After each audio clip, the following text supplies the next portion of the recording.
The boardroom table is a landscape of silent judgment, where every pause in conversation feels like a tightening noose around the neck of the unprepared professional. This frantic pursuit of excellence is not a choice, but a regulation of the nervous system designed to keep a hidden, ancient terror at a distance.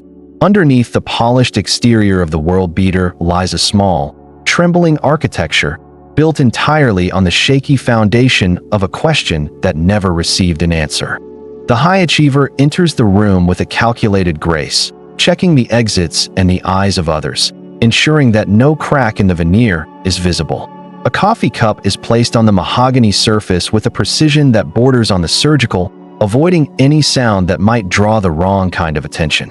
Notice how they never sit fully back in the chair, their spine a rigid antenna, broadcasting a readiness to pivot at the slightest hint of a social shift.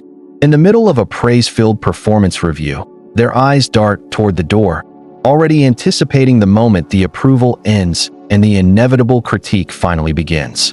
The silence following a successful presentation is not a moment of rest, but a vacuum where the achievement vanishes instantly, replaced by a desperate need for more. When a colleague offers a genuine compliment, the recipient flinches internally, wondering what the hidden cost of this kindness will be, or when the debt falls due. They speak in clipped, efficient sentences that leave no room for misinterpretation, because ambiguity is a luxury that their internal security system simply cannot afford to provide. Watch them at a dinner party, where they scan the faces for signs of boredom, adjusting their anecdotes like a pilot correcting for turbulence in a storm. Their laughter is often a half-second late, a conscious imitation of joy rather than a spontaneous eruption, serving as a social lubricant to keep the machinery moving. If someone asks how they truly feel, the response is a rapid-fire list of recent accomplishments, substituting a resume for a soul to avoid the actual question. The physical distance they maintain is a subtle measurement, never close enough to be touched, yet never far enough to be considered absent or entirely out of reach. When a project is finished, the celebratory drink is swallowed quickly, their mind already mapping the coordinates of the next mountain, terrified of the stillness between peaks. They possess a strange, haunting ability to read a room's temperature, shifting their personality to match the expectations of the highest authority present without a single word. In the supermarket aisle, they choose the fastest line not to save time, but to escape the vulnerability of being a body standing still in a crowd. The phone is a tether, checked every few minutes for a notification that validates their existence, because without external pings, the internal silence becomes a deafening, cold roar. Every email is drafted and redrafted, searching for the perfect combination of words that projects competence while shielding the author from the possibility of being truly seen. They are masters of the pivot, turning a personal conversation back to a professional one, using their status as a shield against the intrusion of an intimate connection. The exhaustion in their eyes is hidden behind high-definition blue light filters, a temporary mask for the depletion that comes from performing a role without any script. Observe the way they handle a minor mistake, their face turning a pale shade of gray as if a death sentence had just been delivered in a whisper. They apologize for things they did not do, preemptively taking the blame to control the narrative of failure before someone else can weaponize the error against their character.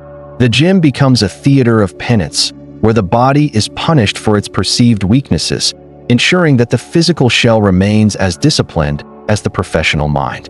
Walking through an airport, they move with a frantic purpose that suggests a destination of immense importance, though they are merely running away from their own quiet. They collect accolades like a soldier collects scars, yet none of the trophies seem to provide the warmth they were promised when the race first began years ago. The masking is so complete that they have forgotten where the performance ends and the person begins, leaving only a hollowed-out shell of high-functioning, productive systemic dread. Every social interaction is a chess match where the goal is not to win, but to simply avoid losing the fragile status they have spent a lifetime building. They avoid the mirror in the morning, focusing instead on the ritual of the tie or the makeup, crafting a face that can survive the world's harsh, unforgiving light. The drive home is the most dangerous time because the engine of the car is the only sound keeping the echoes of their own heartbeat from becoming audible. In the dark of the bedroom, the achievements of the day rot instantly, leaving them with the same hungry, hollow sensation they felt when the sun first rose. This relentless pursuit of more is a sophisticated redirection, a way to keep the hands busy so the heart does not have to feel the weight of its void. The mask is not a lie, but a survival suit, worn so long that the skin underneath has become sensitive to the very air of a normal, unhurried life. Everything they have built, the titles, the wealth, the impeccable reputation, is a barricade erected against a ghost that has been following them since they were very small. Safety was never a given. It was a prize to be won through perfection, a lesson etched into the marrow of their bones long before they learned to speak. If you're still watching, you probably notice things most people miss. You question behavior. You look beneath the surface. If that sounds like you, subscribe. This channel was made for minds like yours. The infant's nervous system is a delicate mirror, reflecting the emotional climate of the home with a precision that dictates the very architecture of the developing brain. In a house where love is a fluctuating currency, the child learns to scan the parent's face for the slightest shadow of a coming emotional storm. A glass of milk spills on the kitchen floor, and the child freezes, eyes wide, waiting for the disproportionate explosion that defines their fragile, chaotic reality. They learn that to be quiet is to be safe, while to be excellent is to be briefly seen as a source of parental pride. The praise for a high grade is the only warmth available, a flickering candle in a cold room that teaches them that worth is entirely conditional. Ambiguity becomes the ultimate predator, because an undefined mood in the primary caregiver could mean anything from sudden abandonment to a sharp, stinging verbal assault. To survive, the child develops a sophisticated radar, mapping the invisible ley lines of the household to avoid the landmines of another person's unmanaged, raw pain. The trade-off begins in the 3rd grade, when the messy, authentic impulses of childhood are traded for the sterile, predictable safety of the straight-A student. They become the easy one, the child who never asks for anything, because asking for help is a vulnerability that their environment has already deemed a liability. The nervous system imprints this pattern as a survival mandate, equating a lack of perfection with an immediate and existential threat to their place in the world. By the age of 10, the internal dialogue is already a drill sergeant, shouting down any natural curiosity that does not lead to a tangible, measurable social gain. They watch their peers play with a sense of detached confusion, unable to understand how anyone could be so reckless with their time and their social standing. The bedroom door is a boundary that offers no real protection, so the child builds a boundary inside their own mind, a fortress of high-functioning, cold intellectualism. Every achievement is a brick in a wall designed to keep the world at bay, ensuring that no one can ever get close enough to hurt them again. The parent's approval is a drug with a rapidly diminishing return, requiring higher doses of success to achieve the same fleeting sense of temporary, shallow safety. This conditioning creates a deep-seated belief that they are fundamentally broken, and only the constant application of doing can mask the perceived wrongness of their being. The body remembers the tension of the dinner table, the way the air would thicken before a critique, even decades after the table itself has been discarded. They are no longer a person, but a project, a never-ending series of upgrades designed to outrun a shame that has no name and no clear face. The childhood learning is a software program running in the background of a high-powered adult life, consuming vast amounts of energy to prevent a perceived crash. Authenticity was the first casualty of this war, sacrificed on the altar of a peace that was never meant for the child to actually keep or enjoy. Now, as an adult, the lack of a clear goal feels like a free fall into an abyss, because without a target, they are forced to meet themselves. The subconscious prison is built of gold and mahogany, a beautiful cage where the prisoner is also the guard, patrolling the perimeter with a tireless, fearful intensity. They fear the unmasking more than death itself, because to be seen without the armor of achievement is to be the terrified child in the kitchen again. Every promotion is a stay of execution, a temporary reprieve from the internal verdict that they are unworthy of love without a list of impressive, visible results. The origin of their drive is not ambition, but an ancient, physiological terror that has been successfully rebranded as a prestigious and enviable professional work ethic. They are chasing a ghost of a parent who may be long gone, trying to answer a question that was asked in the silence of a lonely, dark hallway. The prison is so comfortable that they have mistaken the bars for structural support, unable to imagine a life that is not defined by this relentless, crushing pressure. This is the tragedy of the high achiever, that their greatest strengths are merely the scars left behind by a battle they were never supposed to fight alone.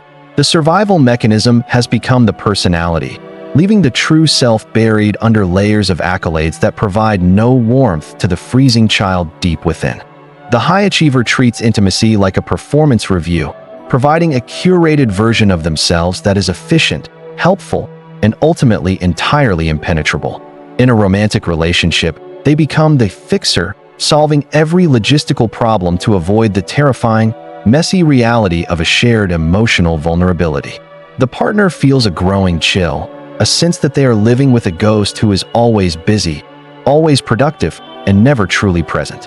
When an argument arises, the high achiever retreats into a cold, logical tower, using facts like a scalpel to dissect the other person's irrational feelings. They are admired by many but known by none, a social paradox where their visibility is directly proportional to their internal, profound isolation. In the office, they are the reliable engine that never stalls, yet their subordinates feel a subtle, underlying dread in their demanding, perfectionist presence. A junior analyst makes a minor typo, and the high achiever's reaction is a sharp, icy silence that communicates a total withdrawal of professional respect. Others sense the friction, the feeling of being handled rather than heard, as if every conversation is a transaction with a hidden ledger. They offer help as a way to maintain dominance, ensuring that no one else can claim the ground of being the most capable person. The coldness is not a lack of feeling, but a containment strategy, a way to keep the internal pressure from blowing the social casing apart. One evening, staring at a sunset, they realize that they have no idea what they actually like, only what they are expected to achieve. This is the identity-shattering moment. You are not a person with desires, you are a sophisticated response to a perceived, ancient expectation. Modern corporate environments reward this dysfunction with titles and bonuses, baptizing their childhood trauma as a high potential leadership trait. The culture calls it grit, but the body knows it is a prolonged state of high cortisol survival, a slow-motion heart attack masked as a career. They find themselves surrounded by other high achievers, a collection of lonely satellites orbiting a shared sun of collective, unacknowledged misery. Friendships are based on shared status or professional utility, leaving no room for the awkward, unproductive silence of true, deep companionship. If they were to stop moving, they fear the people around them would simply vanish, revealing that the love was only a temporary lease on their utility. They are the most successful person in every room, and simultaneously, the most terrified of being found out as an emotional fraud. The social expression of their fear is a flawless, shining diamond, beautiful to look at but impossible to truly touch without getting cut. Others begin to resent the perfection, sensing the unspoken judgment that radiates from a life that allows no room for human error. The friction in their life is the sound of a machine running without oil, grinding its gears until the metal begins to glow with heat. They are a master of the polite exit, leaving a gathering just as things become personal, retreating to the safety of a solo, late-night task. The world applauds the mask, while the person underneath suffocates, trapped in a social contract they signed before they could even read the fine print. Every thank you they receive feels like a lie, because they know the world is thanking the armor, not the person shivering inside of it. The dysfunction is now so profitable that the incentive to change is outweighed by the fear of losing the edge that defined them. They have built a life where they are indispensable but unloved, a high-performing cog in a machine that does not know their real name. The realization that they have been performing for an audience of ghosts is the most painful secret they carry into every crowded room. They are a monument to a war that ended decades ago, still standing guard over a treasury that has been empty for a very long time. The digital architecture of the modern world provides a seamless, infinite laboratory for the high achiever to quantify their own worth in real time. Social media feeds are not platforms for connection, but curated galleries where the survival mask is polished to a blinding, synthetic, and unreachable perfection. The algorithm rewards the frantic pace of the traumatized nervous system, mistaking a lack of boundaries for a commendable, elite level of professional dedication. Every notification is a microdose of safety, a digital reassurance that they are still visible, still relevant, and therefore still briefly, tentatively allowed to exist. The invisible nature of this pattern is its most dangerous trait, because society now treats chronic hypervigilance as a necessary, high-performance competitive advantage. Technology has stripped away the natural transition between the public stage and the private sanctuary, leaving the high achiever permanently on and perpetually exposed. The psychological cost is a quiet, internal erosion, where the capacity for boredom, the only soil where the true self grows, is systematically, ruthlessly paved over. They maintain a digital presence that is a masterpiece of having it all, while their physical body remains a tensed, exhausted, and neglected instrument. The safety of being constantly productive is actually a cage with invisible bars, constructed from the very tools that promise to provide them with freedom. When the Wi-Fi drops or the screen goes dark, the sudden silence is a physical blow, forcing them to confront the vacuum they have spent years filling. They use productivity apps to schedule their downtime, turning even the act of resting into a task that must be optimized and then checked off. The culture of the hustle is a collective dissociation, a way for an entire generation to avoid the grief of their own unparented, lonely childhoods. Digital praise is a shallow, cold water that never quenches the thirst of the small, parched child waiting for a look of genuine, unearned warmth. They become a brand instead of a being, a collection of data points and achievements that can be easily consumed by a hungry, indifferent marketplace. The tension increases as the gap between the online avatar and the internal reality becomes a canyon that no amount of success can ever bridge. Maintaining the facade requires a level of energy that eventually consumes the very life it was originally intended to protect and to enhance. They are terrified of slowing down, because in the stillness, the roar of the unresolved fear becomes a sound that no podcast can successfully drown out. The safety they worked so hard to buy is a mirage, a shifting horizon that recedes further with every promotion and every viral, successful post. Modernity has weaponized their trauma, turning their inability to say no into a corporate asset that is exploited until the biological machine finally breaks. The digital age has made it impossible to hide, yet easier than ever to remain completely unknown, even to those who follow every single movement.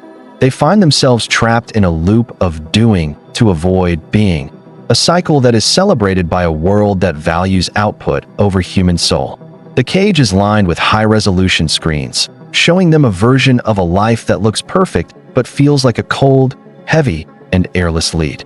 Every like is a hollow echo in a cave, a reminder that they are being cheered for a performance they are now too tired to continue. The cost of the mask is the loss of the ability to feel anything at all, as the nervous system numbs itself to survive the constant, crushing pressure. They are a high-speed train with no brakes, heading toward a destination that they no longer remember choosing or even wanting for themselves. The awareness that they are being rewarded for their own slow destruction is a jagged pill that they swallow every morning with their expensive, artisanal coffee. There is no off switch in a world that never sleeps, leaving the high achiever to run until the heart finally, mercifully, gives out from the strain. The modern world is not a playground but a coliseum, where the prize for winning is simply the permission to fight again the very next day. The realization that the ladder is leaning against the wrong wall does nothing to stop the frantic, muscular compulsion to keep climbing higher. Discomfort becomes a permanent resident in the chest, a cold weight that no amount of intellectualizing or therapy speak can successfully dissolve or explain away. Every excuse for the behavior, the demanding job, the family needs, the ambition, crumbles, leaving only the raw, shivering fact of a deep, ancient terror. The fix-it impulse arises naturally, a desperate attempt to turn this new awareness into a project that can be managed, optimized, and eventually solved. But the desire to heal is itself another defensive layer, a clever way to avoid the terrifying passivity of simply being a wounded, finite human. There is no five-step plan to undo a nervous system that was forged in a furnace of conditional love and high-stakes emotional survival. You stand in the wreckage of your own success, realizing that the person you became to survive is the one preventing you from living. The mirror no longer shows a high achiever, but a tired actor who has forgotten the lines of the play and the name of the character. If you stop the performance, the silence that follows is not a peaceful meadow, but a courtroom where you are both the judge and the accused. The tragedy is that the solution you seek is just another form of the doing that caused the initial, profound disconnection from your soul. You are left with the awareness that your greatest pride is actually your greatest prison, and the keys were lost in a childhood you cannot revisit. There is no comfort in this clarity, only a stark, unblinking view of the machinery that has been driving your life toward a hollow, gold-plated end. The fear does not leave. It simply changes shape, becoming a quiet companion that watches you from the corners of your own, very expensive rooms. You are successful, you are admired, and you are utterly, fundamentally alone in the center of a life you built to escape yourself. The script ends here, not with a resolution or a breakthrough, but with the uncomfortable, lingering sound of a heart beating in an empty, quiet house. Would you like me to develop a script for another psychological archetype, or perhaps explore the visual direction for these layers in more detail?